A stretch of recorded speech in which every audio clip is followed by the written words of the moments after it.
चलिए थोड़ा देखते हैं क्वाड्रेटिक फॉर्म को कैसे हम मैट्रिक्स फॉर्म में कन्वर्ट करते हैं, जो थोड़ा ध्यान से देखेंगे। लेकिन इसके पहले लेक्चर में मैंने बहुत सा टर्म और कंडीशन डिस्कस किया है कैनोनिकल फॉर्म के बारे में, थोड़ा उसको देख लेंगे ताकि उसमें कोई डाउट न रह सके। थोड़ा देखेंगे इस फॉर्म के लिए। क्लियर? तो देखिएगा, एक लिखा है express quadratic form in matrix notation, right. कैसे क्वाड्रेटिक फॉर्म को मैट्रिक्स के रूप में नोट करते हैं इसके बारे में देखते हैं, राइट। चलिए देखिएगा, एक क्वेश्चन मैंने दिया है x² - 4xy + 2y²। मैंने लास्ट में एक फॉर्म लिखा था, d लिखा था, याद होना चाहिए। और d जो होता है क्या होता है, n का transpose into a into n, ये होता है d, राइट।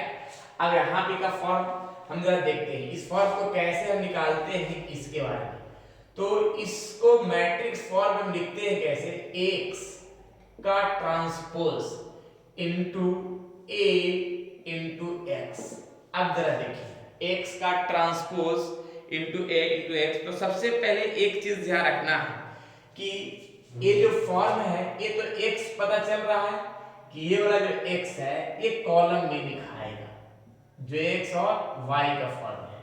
तो जाहिर सी बात है कि ये जो x हो गया, देखिए ये जो x हो गया वो मेरा क्या हो गया, x और y का फॉर्म हो गया। इसका ट्रांसपोज फॉर्म में हम क्या करेंगे, जरा देखिएगा। इसका ट्रांसपोज फॉर्म में हम क्या करेंगे कि अगर x ट्रांसपोज अगर हम करें ऐसे, तो क्या करेंगे, रो को कॉलम यानी x और y का फॉर्म अपनाएंगे। तो देखिएगा यहाँ पे x ट्रांसपोज को लिख सकते हैं रो के रूप में, x और y, राइट। अब यहाँ a क्या है भाई, तो a का जो फॉर्म बनेगा वो कैसे बनेगा, देखिएगा a कैसे बनेगा, a जो स्क्वायर का फॉर्म है, जैसे x² y², पहले ही बताया था मैंने, जो स्क्वायर का फॉर्म हम डायगोनल में लिखाएगा। तो यहाँ पे x² यहाँ 1 होगा और y² यहाँ पे 2 लिखा जाएगा, राइट। अब यहाँ पे जो x y है यानी x और y दोनों का पार्ट है, तो -4 है, तो -4 का दो पार्ट, -2 और -2, राइट। अब जरा हम इसको पूरा को मल्टीप्लाई करेंगे तो इसी फॉर्म में आएगा। मतलब जो मैट्रिक्स है, जो क्वाड्रेटिक फॉर्म है, इस क्वाड्रेटिक फॉर्म को मैट्रिक्स फॉर्म के रूप में जो सामने दिखा, x transpose into a into x, जो मैंने बताया कि जो सबसे लास्ट में इसके पहले लेक्चर में मैंने d लिखवाया था, जो d का जो फॉर्म होगा नॉर्मलाइजेशन का transpose into a matrix into n, जो सभी मैंने टर्म क्लियर किया है, ठीक है। अब इस क्वाड्रेटिक को कैसे मैंने सेट किया वो सामने दिखा, और भी हम क्वेश्चन दिखाते हैं ज्यादा बढ़िया होगा, क्योंकि क्वेश्चन जितना अधिक से बनाएंगे उतना ज्यादा बढ़िया होगा, राइट। चलिए नेक्स्ट क्वेश्चन देखिए, मैंने सेकंड नंबर क्वेश्चन का क्या मैंने सेट किया है। देखिए क्वेश्चन जितना अधिक से अधिक प्रैक्टिस कीजिए ज्यादा बढ़िया होगा। तो सेकंड नंबर में सही करना है, क्या करना है कि सबसे पहले x transpose into a into x। तो सबसे पहले देखिएगा, पहले तो कैपिटल जो x है, इस कैपिटल x में मेरा क्या क्या शामिल होगा, तो कैपिटल X में शामिल होने वाला टर्म क्या है कि x1 x2 x3 x4, ये हो गया कैपिटल X जो मैंने कॉलम के रूप में दिया। अब इसका ट्रांसपोज करेंगे, जो फर्स्ट वाला दिखेगा, तो ट्रांसपोज कैसे करेंगे, देखिएगा ट्रांसपोज हो गया x1 x2 x3 x4, right. ये हो गया x ट्रांसपोज का फॉर्म। थोड़ा सा और हम साइड में करके लिखना पड़ेगा, यहाँ पे साइड में लिखना पड़ेगा, ज्यादा बढ़िया होगा, राइट। x1 x2 x3 और x4, ये पार्ट आ गया, क्लियर है। अब देखिए यहाँ पे एक मैट्रिक्स तैयार करना है, तो यहाँ पे मैट्रिक्स कितना और कितना कॉलम तैयार करना है, तो यहाँ पे 4 और 4 कॉलम का मैट्रिक्स तैयार करना है। क्योंकि देखिए x1 x2 x3 x4 तक है, तो जाहिर सी बात है कि मेरा 4 और 4 कॉलम का मैट्रिक्स तैयार होगा। अब कैसे तैयार होगा, देखिएगा सबसे पहले मैंने बताया था कि जो स्क्वायर का फॉर्म है उसको डायगोनल में लिख देना है। तो देखिएगा पहले 4 और 4 कॉलम का हम एक फॉर्म बना लेते हैं, तो ज्यादा बढ़िया होगा, आसान होगा और गलती होने का चांस बहुत कम रहेगा, राइट। ये हो गया 4 कॉलम का। तो मैंने बताया क्या कि x1 x2 x3 x4 सभी डायगोनल में लिखाएगा। तो x1 का कोएफिशिएंट का स्क्वायर है 1, x2 का कोएफिशिएंट का स्क्वायर क्या है 2, x3 कोएफिशिएंट का स्क्वायर क्या है 1 और x4 कोएफिशिएंट क्या है -1, राइट। तो ये हो गया। अब देखिएगा, पहला लाइन में x1, दूसरा लाइन में x2, तीसरा लाइन में x3, चौथा लाइन में x4, कैसे मैट्रिक्स तैयार करते जरा देखिएगा। हालांकि इसके पहले लेक्चर में मैंने पूरी तरीका समझाने की कोशिश किया है, ठीक है। देखिएगा तो x1 और x2, तो x1 और x2 यानी x1 ये वाला लाइन है ना, x2 ये वाला लाइन है। अब सवाल यहाँ पे क्या है कि x1 और x2 का जो लाइन है उसमें मेरा देखिएगा x1 और x2 का इनटू क्या है, -2 है। तो -2 का मतलब है कि -1 इसमें और -1 इसमें, ठीक है। देखिएगा -1 का फॉर्म और -1 का फॉर्म, राइट। देखिए -1 का पार्ट, राइट। ये तो ये वाला पार्ट आया, -1 -2 आ गया। अब देखिएगा यहाँ पे का पार्ट क्या है कि x1 और x3 पर चलेगा, तो x1 तो इसमें है और x3 इसमें है, तो यहाँ पे -4 है, तो -4 का दो टर्म चलेगा, -2 और -2। तो यहाँ पे क्या करेंगे कि -2 यहाँ पे चलेगा x1 में और -2 x3 में, तो -4 आ जाएगा। अब जरा देखिएगा x1 और x4 में, तो x1 वाला लाइन में है और x4 वाला लाइन में है, तो यहाँ पे x1 x4 में क्या है कि 2 है, तो 2 का 2 पार्ट में 1 और 1, तो यहाँ पे देखिए क्या बनेगा, यहाँ 1 और यहाँ भी क्या बनेगा, 1 बनेगा, राइट। फिर आगे देखते हैं, फिर क्या लिखा हुआ है कि x2 और x3 तो सेकंड लाइन में है और थर्ड लाइन में है, लेकिन 4 है, तो यहाँ पे क्या होगा 2 और 2 में दो पार्ट में बांटेंगे, तो 2 यहाँ पे आएगा सेकंड लाइन में और थर्ड लाइन में भी 2 आ जाएगा, राइट। तो ये वाला फॉर्म हो गया। फिर इसके बाद देखिए क्या है कि x2 और x4 में है, तो x2 और x4 में चलेगा, तो यहाँ -6 है, तो -6 का मतलब क्या है कि -3 और -3 यहाँ पे चलेगा, तो -3 और -3, राइट। फिर देखिएगा अब यहाँ पे क्या है कि x3 और x4 में, तो x3 और x4 का पार्ट यहाँ पे चलेगा, तो 8 है, तो 4 और 4 दो पार्ट में चलेगा, तो यहाँ पे क्या लिखाएगा 4, यहाँ पे क्या लिखाएगा 4।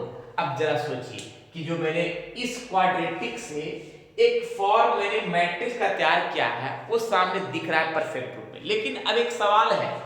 अब देखिएगा यहाँ पे लिखा है कि x transpose into a into x, right. ये अब इस तीनों को मल्टीप्लाई करें तो ये पूरा फॉर्म दिखेगा। पहले मैंने इस दोनों को मल्टीप्लाई करेंगे, ठीक है, और जो मल्टीप्लाई करके आएगा फिर इससे कर देंगे, तो ये मैट्रिक्स एक क्वाड्रेटिक तैयार हुआ। इस मैट्रिक्स से क्या तैयार हुआ, क्वाड्रेटिक। जैसे रो का मल्टीप्लाई कॉलम से करेंगे तो इतना इनटू इतना प्लस इतना इनटू इतना प्लस इतना इनटू इतना प्लस इतना इनटू इतना, फिर इसी रो को इस कॉलम से तैयार करेंगे, इसी रो को इस कॉलम से तैयार करेंगे, ऐसा ही मल्टीप्लाई करते रहेंगे, ठीक है। ये तो कर देंगे, फिर जितना आएगा एक मैट्रिक्स फिर हम इससे जब मल्टीप्लाई करेंगे तो ये पूरा फॉर्म दिखेगा जो सामने दिख रहा है, राइट। तो ऐसे हम करते हैं क्वाड्रेटिक फॉर्म का तैयार। एक और क्वेश्चन दिखाते हैं, ज्यादा बढ़िया होगा।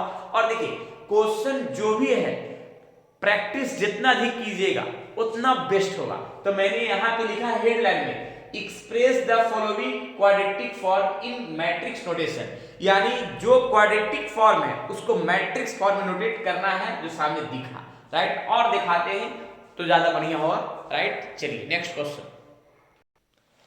चलिए मैंने एक क्वेश्चन जो है सामने पुनः दिया गया है। अब देखिए इस फॉर्म को सबसे पहले पता करिए कि इसमें क्या क्या कितना रो कितना कॉलम का तैयार हो सकता है। तो इसमें तैयार क्या होगा कि x बाई जेड है, तो जाहिर सी बात है कि 3 रो 3 कॉलम का मैट्रिक्स तैयार होगा। टर्म ऐसा ही लिखना पड़ेगा। क्या लिखना होगा देखिएगा, x transpose into a into x, right, इस फॉर्म में। अब इस फॉर्म के लिए देखिए क्या क्या है कि पहले तो एक मैट्रिक्स का फॉर्म जो कॉलम के रूप में लिख देना है, कैसे x y z। अब इसका जो है ये x हो जाएगा, अब इसका ट्रांसपोज तो ऐसे लिखाएगा x y z, ये रो में लिखा जाएगा, और यहाँ पे जो एक मैट्रिक्स होगा वो 3 रो 3 कॉलम में होगा, ऐसे 3 रो 3 कॉलम का मैट्रिक्स तैयार होगा। अब देखिए मैंने ये भी बताया था कि इस मैट्रिक्स को तैयार करने के लिए सबसे बढ़िया तरीका क्या है कि जो x square by square Z square का जो कोएफिशिएंट है वो डायगोनल में लिख देना है। कैसे, जैसे x कोएफिशिएंट कितना है, यहाँ पे 2 लिखा जाएगा, फिर y स्क्वायर कोएफिशिएंट कितना है 4 है, यहाँ पे डायगोनल यहाँ 4 लिखा जाएगा, और z स्क्वायर कोएफिशिएंट कितना है -5, तो यहाँ पे -5 लिखेगा, राइट। पहला टर्म। दूसरा टर्म में क्या है कि x y का, देखिए फर्स्ट रो में x होता है, सेकंड रो y होता है, थर्ड रो z होता है, तो x into y -2 है, तो -2 दो पार्ट में, ठीक है, एक -1 एक -1, यानी फर्स्ट रो में -1 और सेकंड रो में भी -1, ठीक है। ये x का पार्ट है, ये और y का पार्ट है, देखिए यहाँ पे फ्रेज भी देते हैं। फिर सेकंड में है -4x और z, तो -4 का क्या है -2 और -2, यानी यहाँ पे हो गया -2 और यहाँ पे हो गया थर्ड में -2, राइट। फिर देखिए फोर्थ में क्या है कि y और z, तो सेकेंड रो में y है और थर्ड रो में क्या है z है, तो 6 को क्या लिख सकते हैं 3 और 3, तो यहाँ पे क्या हो गया 3 और यहाँ पे क्या हो गया 3 का फॉर्म, तो ये फॉर्म है। अब ये तीनों को मल्टीप्लाई करते हैं, मल्टीप्लाई करने पर ये फॉर्म बन के तैयार होगा जो सामने दिख रहा है, राइट। तो इस तरह से हम क्वाड्रेटिक फॉर्म को मैट्रिक्स फॉर्म का नोटेट करते हैं जो सामने दिखा। क्लियर रूप में। अब हम एक काम करते हैं कि मैट्रिक्स फॉर्म दिया रहेगा और क्वाड्रेटिक फॉर्म में कैसे होगा जरा उसका भी फॉर्म दिखाते हैं बहुत सारे क्वेश्चन के साथ। ये तो मेरा फर्स्ट टाइप का टर्म हुआ, ठीक है। अब सेकंड टाइप का हम फॉर्म दिखाते हैं, फिर इसको नोट कर लेंगे, आगे का टर्म दिखाते हैं, राइट। चलिए नेक्स्ट, चलिए सेकंड टाइप में क्या है जरा देखिए, हेडलाइन में लिखा है express matrix form in quadratic form. अब मैट्रिक्स फॉर्म में क्वेश्चन दे दिया गया है, अब क्वाड्रेटिक फॉर्म में करना है, तो क्वाड्रेटिक फॉर्म में कैसे होगा इसके बारे में। जैसे इसके पहले मैंने क्या किया कि क्वाड्रेटिक फॉर्म में क्वेश्चन था, उस फॉर्म को मैट्रिक्स फॉर्म में टर्म सेट किया है। लेकिन अब जो है यहाँ क्या है कि मैट्रिक्स फॉर्म में लिखा है सेकंड पार्ट में, ठीक है, write down the quadratic form corresponding to following matrices form, right. अब यहाँ पे मैट्रिक्स फॉर्म का टर्म दिया है, उस फॉर्म को क्वाड्रेटिक फॉर्म में करना है, तो कैसे करेंगे जरा देखिए, सॉल्यूशन करते हैं क्वाड्रेटिक फॉर्म के लिए। अब देखिएगा सॉल्यूशन में क्या है, इसका सॉल्यूशन का तरीका अपनाते हैं क्वाड्रेटिक फॉर्म, ठीक है। अब कैसे क्वाड्रेटिक फॉर्म सेट करते हैं इसका हम तरीका अपनाते हैं। देखिए तरीका क्या है कि सबसे पहले जो मैट्रिक्स दिया है उस मैट्रिक्स का डायगोनल पार्ट है उस फॉर्म को हम लिख लेते हैं, ठीक है। उस फॉर्म को चाहे x/z लिखिए या x1/1 x2/1 लिखिए, ठीक है। तो मान लिया हम x1 x2 x3, जो डायगोनल है उस डायगोनल को 2x1 का स्क्वायर माइनस 3x2 का स्क्वायर माइनस 4x3 का स्क्वायर, x1 का स्क्वायर x2 का स्क्वायर x3 का स्क्वायर प्लस, फिर ये दोनों को ऐड करेंगे, 1 1 ऐड करेंगे क्या होगा 2x1 और x2, फिर ये दोनों को हम ऐड करेंगे, ठीक है। देखिए 5 और 5 क्या हुआ 10 हो गया x1 और x3 का पार्ट, ये दोनों का। फिर देखिए ये दोनों का पार्ट रह गया तो क्या हो गया, ये x2 वाला लाइन है, जिसे देखिए ये लाइन हो गया x1 का और ये लाइन हो गया x2 का और ये लाइन हो गया x3 का। तो मैंने बताया क्या कि जो डायगोनल वाला पार्ट है x1 x2 x3 का पार्ट में लिख दिया, ठीक है। फिर इसके बाद x1 और x2 का पार्ट दोनों को ऐड कर दिया, टर्म तैयार कर लिया। x1 और x3 का है, ये दोनों को ऐड कर दिया, टर्म तैयार कर लिया। फिर ये दोनों को ऐड करेंगे तो 2 और 2 क्या हुआ 4, और यहाँ x2 और x3 का पार्ट लिखा है, 2 और 2 क्या होगा 4, यहाँ x2 और x3 का पार्ट लिखा है। तो इस मैट्रिक्स को क्वाड्रेटिक फॉर्म में बनाया है मेरे सामने दिख गया, राइट। तो इस तरह से हम तैयार कर सकते हैं, क्लियर। और भी क्वेश्चन दिखाते हैं तो कंफर्म होगा, ज्यादा बढ़िया होगा, अच्छा भी होगा, राइट। नेक्स्ट क्वेश्चन देखिएगा, इसका एक और मैट्रिक्स मैंने दिया है और इस मैट्रिक्स को भी क्वाड्रेटिक फॉर्म में सेट करना है। कैसे सेट करेंगे जरा देखिएगा, सॉल्यूशन करते हैं क्वाड्रेटिक फॉर्म के लिए। तो मैट्रिक्स फॉर्म को क्वाड्रेटिक फॉर्म में कन्वर्ट करने का एक बेहतरीन तरीका है जो सामने दिखेगा। सबसे पहले मैंने बताया क्या कि जो क्वाड्रेटिक फॉर्म में हमको सेट करना है तो जो डायगोनल का पार्ट है उसको हम सेट कर लेंगे। कैसे, x1 का स्क्वायर x2 का स्क्वायर x3 का स्क्वायर x4 का स्क्वायर के साथ सेट करके देखिएगा। पहले डायगोनल का 3x1 का स्क्वायर प्लस साथ में 0 लिखेंगे, 0x2 का स्क्वायर, यहाँ पे क्या करेंगे 2x3 का स्क्वायर प्लस 4x4 का स्क्वायर, राइट। मैंने डायगोनल का जो पार्ट है उसको मैंने सेट कर लिया, क्लियर। अब क्या करेंगे कि ये लाइन जो है ना x1 का और ये लाइन है x2 का, ये लाइन है x3 का, ये लाइन है x4 का। तो मैंने तो टर्म बताया, अब बताइए क्या इसको तैयार करना है, तो इसको और इसको साथ तैयार करेंगे। तो x1 का लाइन में ये हो गया और x2 लाइन में ये हो गया, तो 1 और 1 मिलकर क्या हो गया 2, तो यहाँ 2 लिखाएगा x1 और x2 का पार्ट प्लस, फिर देखिएगा ये वाला लाइन का साथ ये हो जाएगा, मतलब क्या हो गया कि x1 और x3 का साथ होगा, तो 2 और 2 को ऐड करें क्या होगा 4, तो x1 और x3 का पार्ट होगा। अब यहाँ पे एक काम करेंगे कि ये वाला लाइन के साथ ये टर्म तैयार होगा, तो 3 और 3 का होगा 6, यानी x1 और x4 का टर्म तैयार होगा, यानी 6x1 और x4 का तैयार होगा, राइट।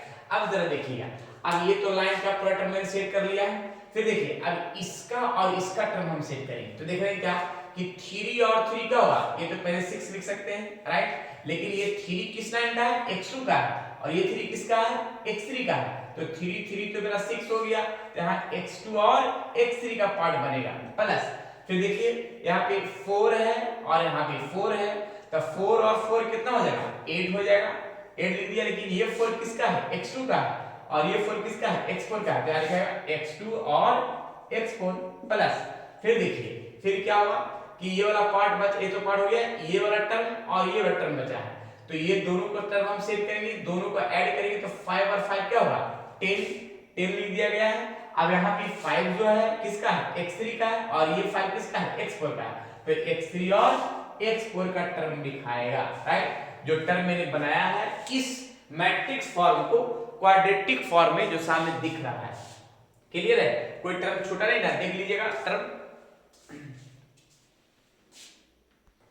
चलिए, तो इस तरह से हम फॉर्म अपना सकते हैं, ये सेकंड टाइप का फॉर्म है, यानी जो मैट्रिक्स से है और मैट्रिक्स को क्वाड्रेटिक फॉर्म में सेट किया वो सामने दिखा, तो इस तरह से हम टाइप को हम टर्म सेट कर सकते हैं कि मैट्रिक्स को क्वाड्रेटिक में या क्वाड्रेटिक को मैट्रिक्स में कैसे सेट करना है, वो पूरी तरीका सामने है, राइट। और अब नेक्स्ट वीडियो में हम बताएंगे इसका और भी टर्म और कंडीशन कैनोनिकल फॉर्म के बारे में, तो ज्यादा बढ़िया होगा और एग्जांपल के साथ क्लियर करेंगे, राइट। चलिए, तो आज इतना ही, फिर विशेष नेक्स्ट वीडियो मिलेंगे नए थ्योरी नए क्वेश्चन के साथ। जब तक के लिए आप लोग खुश रहिए, स्वस्थ रहिए और मस्त रहिए, और पढ़ते रहिए कैनोनिकल फॉर्म, लीनियर अलजेब्रा का बेहतरीन टॉपिक, राइट, जो आपके एग्जाम के लिए बेहतर साबित होंगे, राइट। चलिए, ठीक है।